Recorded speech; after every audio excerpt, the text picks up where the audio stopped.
Olá pessoal, boa tarde ou boa noite, o que você preferir. Nós estamos aqui juntos para iniciarmos mais um Eu, Você e a Bíblia. Estou por aqui, consegui chegar um pouquinho antes hoje, estou te aguardando, ok? Hoje nós vamos ver Marcos capítulo 3, versículos 1 a 19. Então vou deixar fixado aqui e vou aguardar sua chegada para a gente começar o nosso papo. Beleza? É isso aí. À medida que você for chegando, vai divulgando aí pro pessoal, para você poder participar.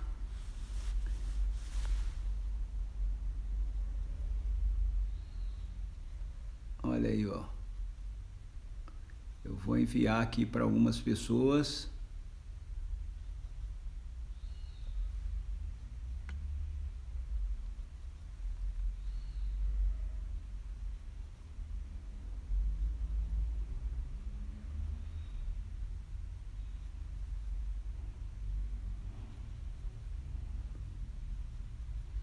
Vou escolher aqui alguns na minha lista.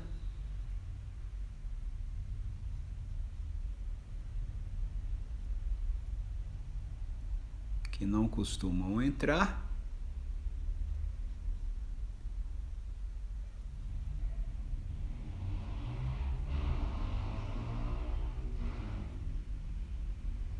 Para que possam vir participar.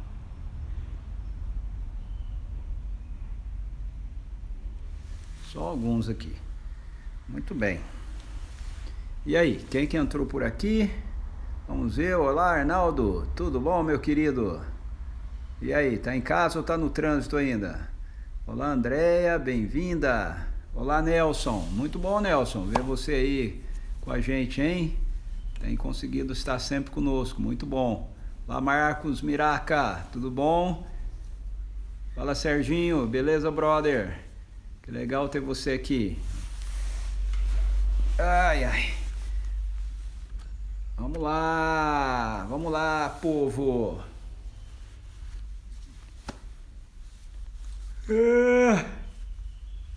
Semana rápida. Passou rápido de novo, né? Quinta-feira já. Amanhã já é sexta-feira. Amanhã já é live de perguntas e respostas. Que coisa.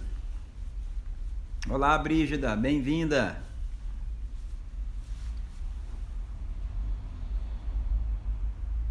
Olha, vou dar uma notícia para vocês aqui. Vocês que chegaram mais cedo. Uma notícia de primeira mão.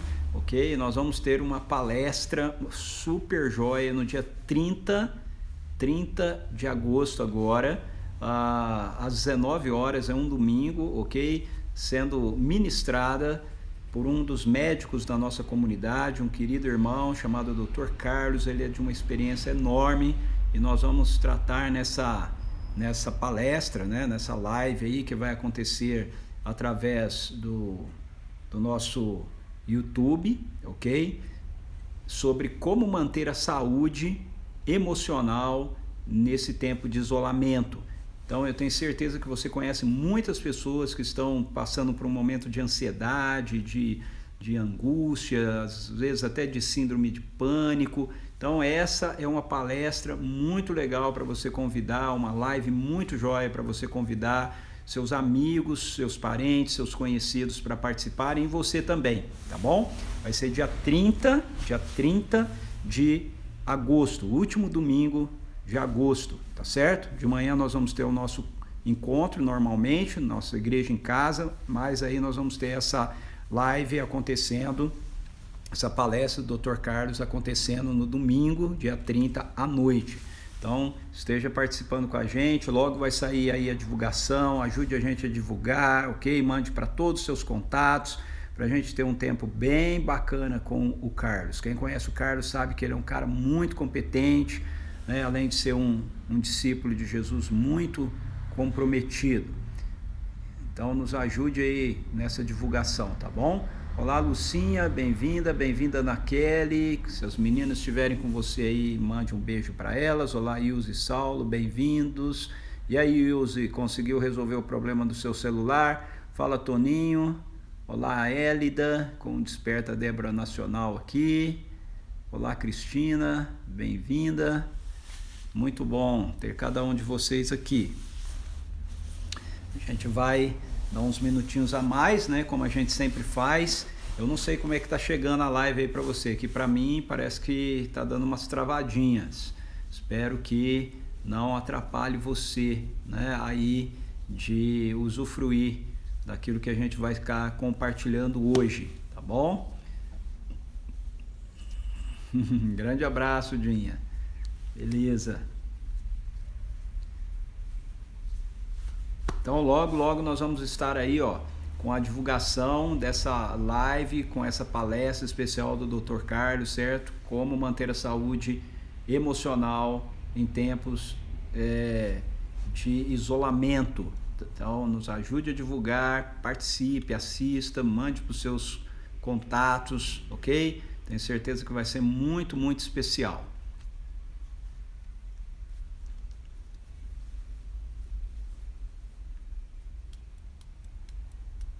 Que bom que tá boa aí para vocês, Toninho. Olá, Sara. Muito bem, olha a Sara aí com a gente de novo. Eita. Você me deixa feliz, Sara, de entrar aqui na nossa live, ok?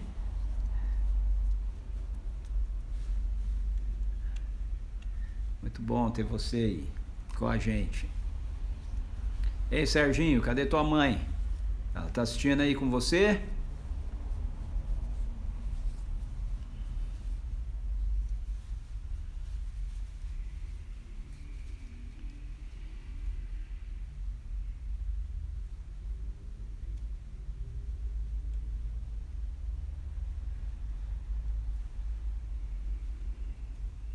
Olá, Débora. Débora Gondim conseguiu estar conosco hoje. Sara. É verdade. Muito bem.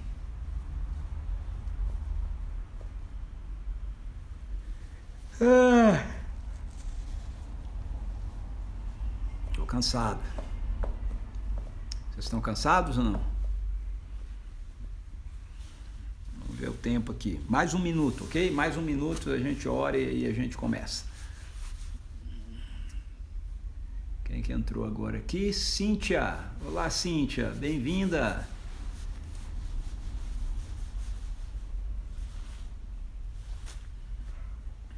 Muito bem.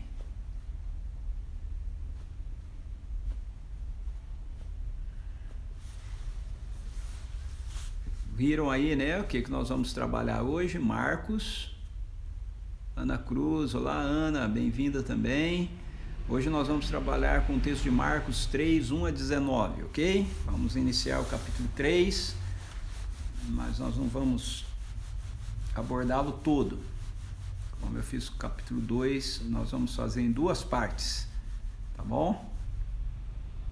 Ok, vamos orar. Pai, em nome de Jesus, eu quero te agradecer pelo dia que o Senhor nos concedeu.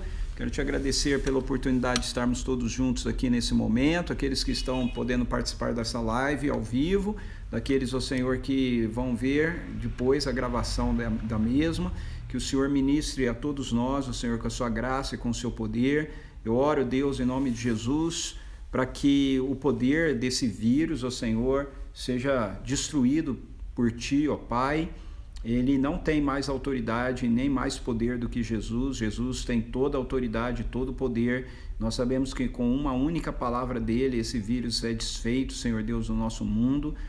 Nós não sabemos se isso veio de alguma iniciativa humana, Senhor amado, se isso veio diretamente do inferno, Deus. Mas em nome de Jesus, nós suplicamos ao Senhor que Tu ordenes os Teus anjos, ó Senhor, a varrerem esse vírus, ó Deus, esse coronavírus, esse Covid-19 da face da terra. Em nome de Jesus, ó Deus, nós suplicamos isso a Ti. Nós oramos agora por aquelas pessoas que estão enfrentando, Senhor Deus, enfermidades por conta desse vírus. Em nome de Jesus, nós exercemos a autoridade que o Senhor nos conferiu, Jesus, e ordenamos cura sobre a vida dessas pessoas. Em nome de Jesus, vírus, morra. Em nome de Jesus. Nós oramos também em favor daquelas outras pessoas que estão enfrentando algum tipo de enfermidade física. Nós pedimos que a realidade do céu venha para a terra na vida de cada uma dessas pessoas. No céu não há enfermidade. Nós pedimos em nome de Jesus, venha o teu reino. Em nome de Jesus, a enfermidade se desfaça da vida das pessoas. Em nome de Jesus, nós rogamos também, Pai, que o Senhor gere pelo poder do Teu Espírito, Senhor amado, quebrantamento, arrependimento no coração, Senhor Deus, de cada um de nós e regenere a vida daqueles que ainda não se renderam ao governo amoroso do Teu Filho, que isso possa acontecer, Pai. Senhor, nós pedimos que ao abrirmos a Tua palavra, o Senhor, Espírito Santo, ministre com a Tua revelação à nossa mente, ao nosso coração, para a honra e glória do Teu nome, em nome de Jesus. Amém. Amém. Ok. Deixa eu ver quem entrou enquanto eu estava orando aqui. Olá, Sônia Chiurco, Zé, bem-vindos. Norma, bem-vinda também, muito bom ter você aqui. Olá, Janaíne e João, bem-vindo vocês. Deixa eu ver aqui. Louva a Deus por minha sobrinha estar curada do Covid. Aleluia, louvado seja por isso, Débora. A gente estava orando por ela, né? Louvado seja o nome do Senhor por isso. Glória a Deus. Muito bem, vamos lá, gente. Marcos, capítulo 3. Fala, Lerson. Muito bem, meu brother. Tá vendo, ó, gente? Eu mandei o convite lá pro Ellerson e ele entrou. Então façam isso aí. Mande no seu direct o convite para os seus amigos participarem da live. E eles vão fazer que nem o Ellerson. Vão entrar. Opa, a Regina está com você, Norma. Que bom. Olá, Regina. Bem-vinda também, ok? Muito bem. Vamos lá. Marcos capítulo 2, eu mostrei que Marcos começa a apresentar para a gente uma sessão de conflitos presentes, ok? Na vida de Jesus, enquanto ele vai exercendo o ministério dele, esse conflito, ele é gerado porque Jesus, ele traz a realidade do reino de Deus, e a realidade do reino de Deus não tem nada a ver com a estrutura religiosa que estava sendo vivida por Israel e promovida pelos líderes religiosos da época de Jesus, pelos fariseus e etc. Então, à medida que Jesus vai exercendo o seu ministério, ele vai manifestando a autoridade que ele tem, que é superior à autoridade presente no sistema religioso de Israel. O texto de Marcos 2 abre com essa afirmação da autoridade de Jesus e ele fecha com essa afirmação da autoridade de Jesus. No capítulo 3 nós vamos continuar, ok? Lidando com essa questão do conflito gerado entre eles e Jesus, e o ministério de Jesus indo adiante, manifestando a realidade da sua autoridade como o Messias, ok? Então, o capítulo 3, nós vemos esse desfecho desse conflito, então, ainda acontecendo em torno da questão do sábado. No final do capítulo 2, nós vemos que os fariseus, eles entraram em conflito com Jesus, porque os discípulos de Jesus, andando com Jesus, sendo influenciados pela vida de Jesus e pela realidade do reino que Jesus trouxe, eles vão se sentindo livres da religião e vão agindo com naturalidade, ok? E aí eles estão andando com Jesus no meio de uma plantação, né? E eles têm fome e eles começam então a colher, né, ali cereais e a comerem, só que era no sábado, e eles fazem isso com muita naturalidade, porque eles estão ao lado de Jesus, e Jesus traz a realidade do reino, e a realidade do reino, ele é um vinho novo que rompe com odres velhos, ok? E eles estão sobre esse efeito, e aí no capítulo 3 diz então que Jesus, ele entra na sinagoga e ele encontra ali um homem que tinha atrofiada uma das mãos. E a questão aqui continua em torno dessa perspectiva da autoridade de Jesus sobre o sábado, ok? E o texto diz assim: alguns dos fariseus estavam procurando uma razão para acusar Jesus, por isso o observavam com toda a atenção a fim de constatar se ele iria curá-lo em pleno sábado. Então, diz o texto que havia um homem que estava lá na sinagoga com uma das mãos atrofiadas, e os fariseus, eles estavam invocados com Jesus, porque Jesus não lidava com o sábado da mesma maneira que eles lidavam. Jesus mostra que ele tem autoridade, né? Ele diz que o Filho do Homem tem autoridade sobre o sábado, ele corrige a teologia, a interpretação errada que os fariseus tinham do sábado, achando que os seres humanos eram escravos do sábado, e Jesus mostra que o sábado ele foi criado por causa dos seres humanos e não ao contrário. Então, na verdade, o Filho do Homem, ou seja, aquele que representa a humanidade perfeita, que tem a autoridade que foi dada à humanidade, e ele é também Senhor sobre o sábado. E Jesus chega na sinagoga num sábado, e os fariseus estão observando ele. Eles estão observando Jesus porque eles achavam que Jesus poderia querer curar aquele homem no sábado, mas eles imaginavam que Jesus ia fazer isso de uma forma secreta, ok? Mas aí Jesus faz algo inusitado. Jesus, ele é muito fora do padrão, né? Enquanto os fariseus estão vigiando ele, achando que, olha, aquele homem ali está com a mão dele atrofiada, ele não vai resistir e ele vai tentar chegar ali no cantinho para curá-lo, Jesus faz algo que eles não estavam esperando. Jesus se levanta e pergunta para eles se era lícito no sábado fazer o bem ou fazer o mal, salvar uma vida ou matar as pessoas. E ele faz essa pergunta por quê? Porque ele chama o homem da mão ressequida para o meio, para o centro. Então veja o verso 3. Então convidou Jesus ao homem da mão atrofiada: levanta-te e vem aqui para o meio. Então, enquanto os fariseus estão achando que tinham que vigiar Jesus porque Jesus iria fazer algo escondido, Jesus chama aquele homem para o meio da sinagoga. Ok? Porque Jesus não faz as coisas escondidas, Jesus faz as coisas na luz. A Bíblia diz que Deus é luz e nele não há treva nenhuma, e Jesus, ele é a expressão exata do Pai. Então Jesus faz as coisas na luz. Ele não ia curar aquele homem escondido, ele chama aquele homem para o meio, e ele aproveita aquela situação para novamente corrigir a questão da compreensão dos fariseus e dos religiosos concernentes à questão de sábado. E Jesus faz essa pergunta, e o texto diz que eles ficam calados, eles não respondem nada, eles ficam calados. E aí Jesus fica indignado. Veja o verso 5, diz: indignado, olhou para os que estavam ao seu redor e profundamente entristecido. Eu gosto dessas duas expressões, porque veja, Jesus, ele é 100% Deus, mas ele é 100% homem, e nós fomos criados à imagem e semelhança de Deus. E Jesus aqui, primeiro ele tem um sentimento de indignação e depois ele tem um sentimento de tristeza, ok?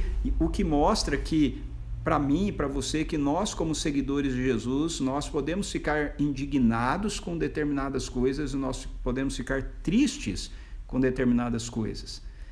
A questão é se nós nos indignamos pelas coisas corretas e se nós nos entristecemos pelas coisas corretas. Jesus está indignado aqui, ele está triste aqui por causa da dureza do coração daqueles homens.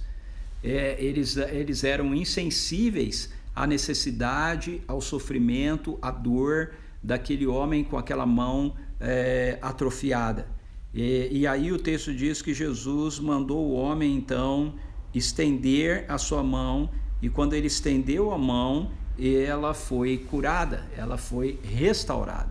Então Jesus aqui, ele demonstra para a gente um contraste entre a graça de Deus, entre o evangelho do reino e a religiosidade dos fariseus, a religiosidade dos mestres da lei, da sua época, e isso se aplica a nós também. Ok? A religião, ela está mais preocupada com os ritos, a religião, ela está mais preocupada com o tradicionalismo, a religião está mais preocupada com as formas, ok? Do que com a vida das pessoas. E Jesus mostra que ele está preocupado com a vida das pessoas, ele não está interessado em ritos, ele não está interessado em formas, ele não está interessado em estruturas religiosas, ele está interessado em fazer o bem para a vida daqueles que necessitam disso. Então Jesus manda aquele homem estender a mão, e quando ele estende a sua mão é restaurada, é curada. Mas essa ação de Jesus, que confronta mais uma vez os religiosos da época dele, às claras, faz com que então esses mesmos religiosos eles se juntem para procurar dar fim na vida de Jesus. No verso 6 diz assim: diante disso, retiraram-se os fariseus e iniciaram um acordo com os herodianos, uma conspiração contra Jesus, e tramavam um meio de condená-lo à morte. Então, a partir desse momento, os líderes religiosos eles começam a pensar como é que a gente pode eliminar esse homem do nosso meio, porque ele está nos afrontando, ele está quebrando a nossa tradição, ele está quebrando o nosso projeto, né, de poder, ele está indo contra a nossa religiosidade. Um detalhe que eu quero destacar aqui para vocês é que o texto nos diz no verso 6 que os fariseus conspiram com os herodianos. Veja, esses são dois grupos que eles não eram afins, ok? Os fariseus, eles não se davam com os herodianos. Os fariseus eram uma seita religiosa, judaica, leiga, eles tinham os mestres da lei deles, mas a maioria dos fariseus não eram, vamos colocar, mestres da lei, eles não eram rabinos, eles eram membros, né? Pessoas comuns, ok? Mas que levavam a lei, praticavam a lei de Israel de uma forma mais rígida possível. E eles procuravam não se misturar com nenhum outra, qualquer pessoa que eles julgassem ter um comportamento equivocado, ou estar vivendo de uma maneira que não expressasse justiça, mas lembrando que essa justiça deles é uma busca por uma justiça própria. Nós vimos isso quando, já no capítulo 3, quando nós vimos a reação dos fariseus em relação a Jesus comer na casa de Levi e ele estar com publicanos, né, na casa de Levi. Já os herodianos eram um grupo de judeus que eram adeptos do rei Herodes, ok? E Herodes era um rei judeu vendido a Roma, ele fazia aquilo que Roma queria. Então os fariseus e os herodianos, eles não se davam. Seria mais ou menos a gente pensar hoje na questão de partidos aqui políticos, né? O partido, alguém da esquerda e alguém da direita, e eles não se dão, assim eram eles. Mas veja, esses dois grupos que não se dão, eles se unem em prol de matar Jesus. Porque o mal é sempre assim, ok? O mal, ele sempre se une para se opor à realidade do reino de Deus. E isso é uma realidade com a qual a gente lida hoje também. Às vezes nós temos grupos de pessoas, ou nós temos pessoas que elas não se dão, elas não se entendem, mas quando é para afrontar a realidade, às vezes, do evangelho do reino de Deus, esses grupos se unem contrários àquilo que o reino de Deus apresenta, aquilo que o evangelho apresenta. A gente vê isso presente no nosso dia a dia, ok? Assim como acontecia lá no período de Jesus. Muito bem, então Jesus ele sai dali, verso 7, ele se retira daquele lugar, e o que acontece? O que acontece é que, apesar da oposição dos líderes religiosos, o ministério de Jesus está avançando, ok? O reino de Deus está avançando. Então esse é um outro ensino que a gente precisa destacar aqui. A oposição religiosa, ela não impede o avanço do reino de Deus. Os líderes religiosos estavam em conflito com Jesus, os líderes religiosos estavam procurando uma maneira de eliminar a vida de Jesus, estavam tramando contra Jesus. E o que Jesus fez? Jesus simplesmente saiu dali, ele deu continuidade ao ministério dele, e ele traz a realidade do reino de Deus com ele, e à medida que ele dá continuidade ao ministério dele, o reino de Deus se manifesta. Então, uma primeira resposta de Jesus para essa postura da oposição que ele recebe é se dedicar de forma mais intensa ainda à missão. E isso é um outro princípio que a gente precisa aprender aqui para a nossa vida. Às vezes a gente acha que se nós estamos recebendo a oposição de alguém por sermos seguidores de Jesus, nós precisamos revidar, nós precisamos provar a nossa inocência, nós precisamos lutar pelos nossos direitos. Veja, Jesus não faz nada disso. Sabe o que Jesus faz? Jesus se dedica mais intensamente à missão.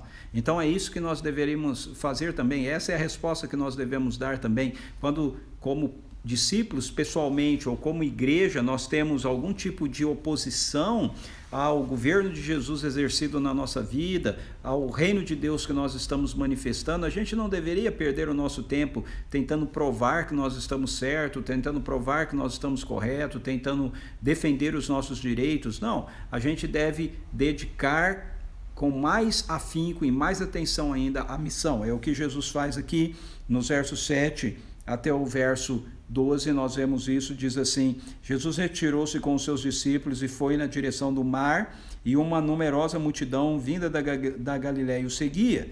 E assim que ouviram a respeito de tudo o que ele estava realizando, grande quantidade de pessoas provenientes da Judéia, de Jerusalém, da Idumeia, das regiões de outro lado do Jordão, das cercanias das cidades de Tiro e Sidom, veio ter com Jesus. Então, por causa das multidões, ele pediu aos discípulos que passassem a manter um pequeno barco à sua disposição para evitar que a massa de pessoas o apertasse, tirando-lhe os movimentos, pois ele havia curado grandes multidões, de modo que todos os que padeciam de alguma enfermidade se acotovelavam na tentativa de vê-lo e tocá-lo. E acontecia que todas as vezes que as pessoas com espíritos imundos o viam, atiravam-se aos seus pés e berravam: Tu és o Filho de Deus. Todavia Jesus repreendia tais espíritos severamente, ordenando que não revelassem quem era ele. Então, veja que a narrativa aqui mostra para a gente que Jesus ele está levando adiante a missão do reino. Ele diz: o reino de Deus chegou, arrependam-se e creiam no Evangelho, e ele demonstra a chegada do reino e a presença do reino, curando pessoas, libertando pessoas, restaurando pessoas, perdoando pessoas. E é exatamente isso que ele está fazendo. Enquanto os líderes religiosos estão tramando contra a vida dele, ele continua ministrando e o reino continua avançando cada vez mais, e há um volume cada vez maior de curas e de milagres que Jesus está realizando, e um número cada vez maior de pessoas que estão vindo ao encontro de Jesus, à procura de Jesus. Então, a gente não deve perder o nosso tempo com pessoas que estão se opondo ao evangelho do reino que nós estamos pregando. Nós não devemos gastar nossa energia, nossos esforços para provar para pessoas que nos atacam, que nos caluniam por causa do evangelho, que nós somos inocentes ou que nós estamos certos. A melhor resposta que a gente dá para a oposição é servirmos de forma mais intensa ainda o reino de Deus, é o que Jesus nos ensina. E eu quero fazer um destaque aqui nessa sessão que eu acabei de ler também para vocês, que é do verso 12, que geralmente as pessoas me perguntam, né? Por que Jesus manda os demônios se calarem se aquilo que os demônios estão falando a respeito dele é verdade? Verso 12, todavia Jesus, o verso 11 e 12, o texto diz assim: acontecia que todas as vezes que as pessoas com espíritos imundos o viam, atiravam-se aos seus pés e berravam: Tu és o Filho de Deus. Todavia Jesus repreendia tais espíritos severamente, ordenando que não revelassem quem ele era. Os demônios sabiam quem Jesus era. Eles sabiam que Jesus era o Filho de Deus. Eles sabiam que Jesus era o Messias, ok? E eles então, quando veem Jesus, eles caem aos seus pés desesperados, porque eles sabem que Jesus iria expulsá-los, e eles declaram que eles sabem quem Jesus é, eles declaram que eles sabem que Jesus é o Filho de Deus, mas veja, Jesus manda, todas as vezes que demônios falam isso a respeito dele, Jesus manda os demônios se calarem a respeito disso.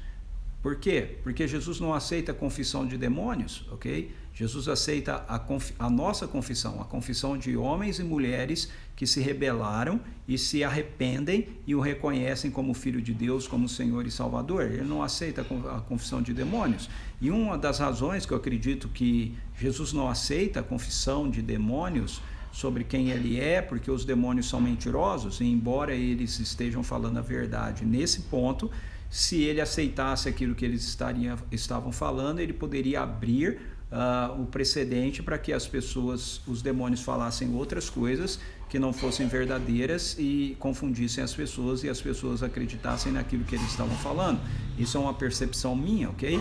Então eu acredito que Jesus ele não permitia que os demônios declarassem quem ele era, porque ele não queria o testemunho dos demônios a respeito dele, ele queria o testemunho que as pessoas dessem a respeito dele, e em segundo lugar, para que as pessoas não dessem crédito àquela palavra que os demônios estavam falando que era verdadeira, mas que depois eles poderiam falar outras coisas que não eram verdadeiras, e isso poderia confundir então as pessoas que estavam ouvindo, ok?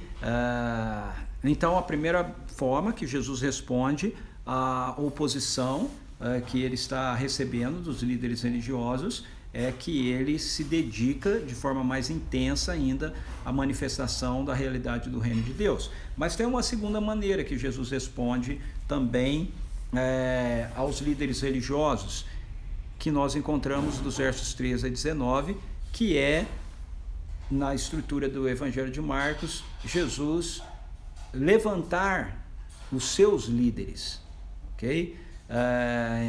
Então o texto diz assim: Jesus subiu a um monte e, convocando para si aqueles a quem ele queria, eles foram para junto dele, e escolheu 12, qualificando-os como apóstolos para que convivessem com ele e os pudessem enviar a proclamar, e tivesse autoridade para expulsar demônios. Eles constituiu, pois, os 12, Simão, a quem atribuiu o nome de Pedro, Tiago, filho de Zebedeu, e João, seu irmão, aos quais deu o nome de Boanerges, que quer dizer filho do trovão, e depois André, Filipe, Bartolomeu, Mateus, Tomé, Tiago, filho de Alfeu, Tadeu, Simão Zelote e Judas Iscariotes, que o traiu.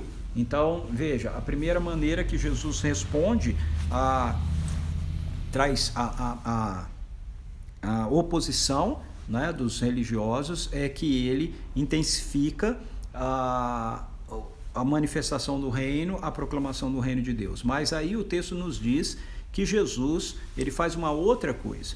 Jesus tem uma multidão seguindo, ok? O texto fala isso pra gente, não é?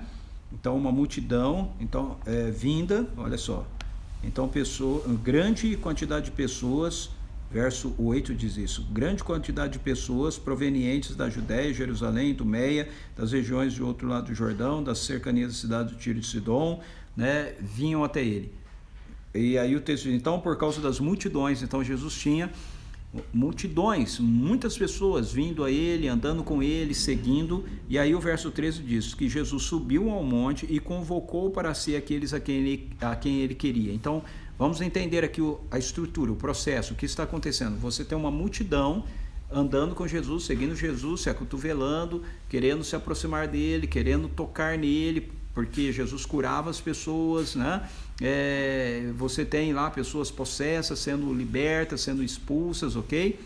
Jesus veio para trazer a realidade do reino de Deus, que traz cura, que traz libertação. Então as pessoas estão indo até ele por causa disso.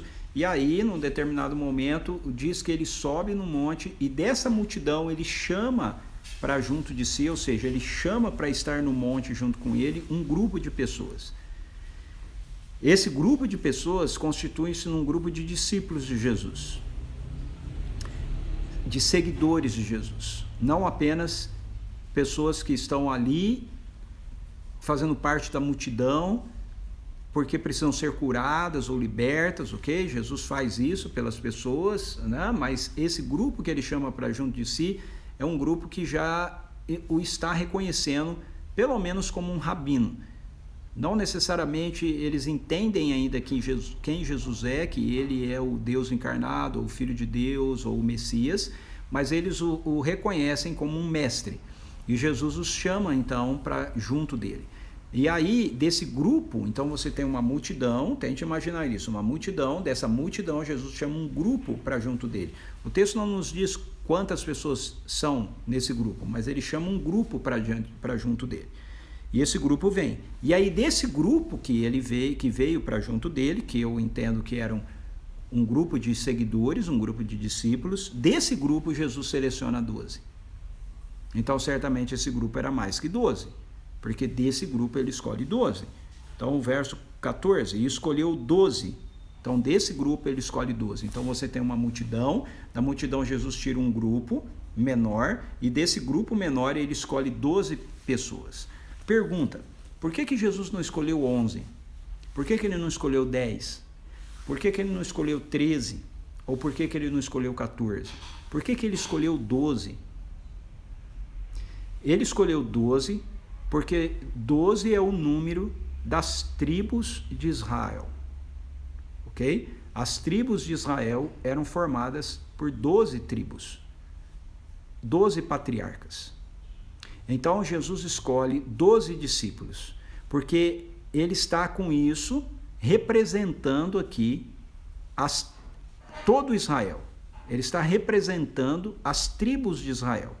Por que Jesus faz isso? Porque o Antigo Testamento diz que o Messias ele viria para restaurar Israel. Então essa ação de Jesus de escolher 12 discípulos também é uma resposta dele aos líderes religiosos.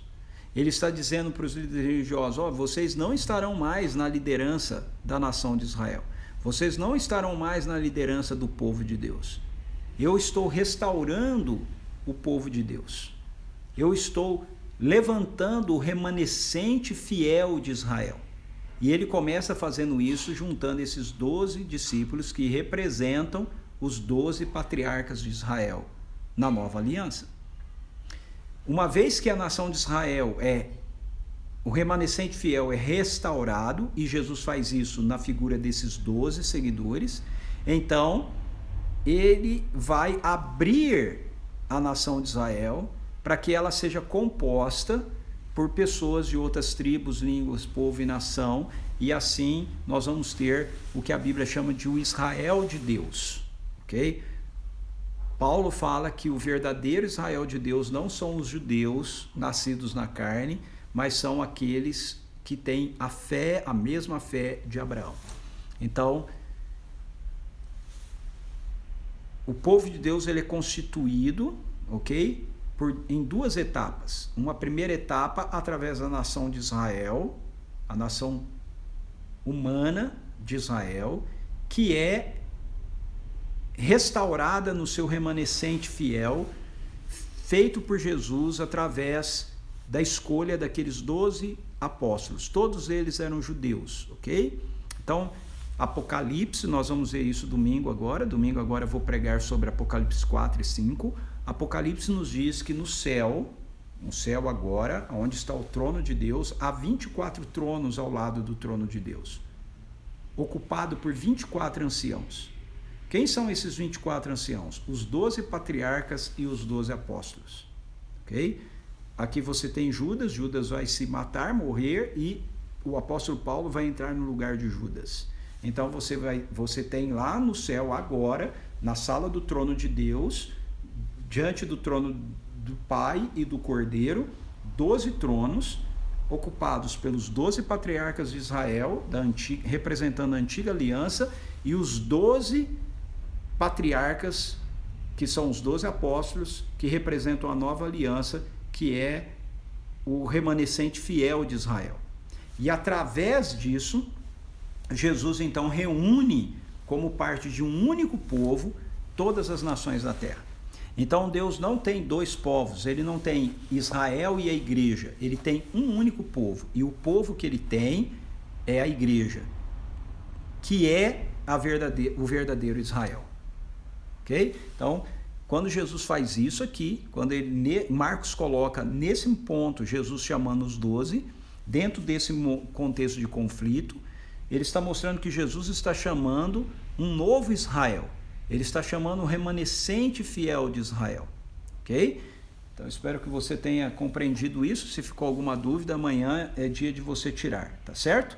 E aí, diz que ele chama esses 12, primeiramente para estar com eles, e então lhes dá autoridade para expulsarem demônios e os envia a pregar. Ou seja, Jesus pega da autoridade que ele tem e ele divide com esses 12, que são a representação da liderança da igreja, da liderança do povo de Israel.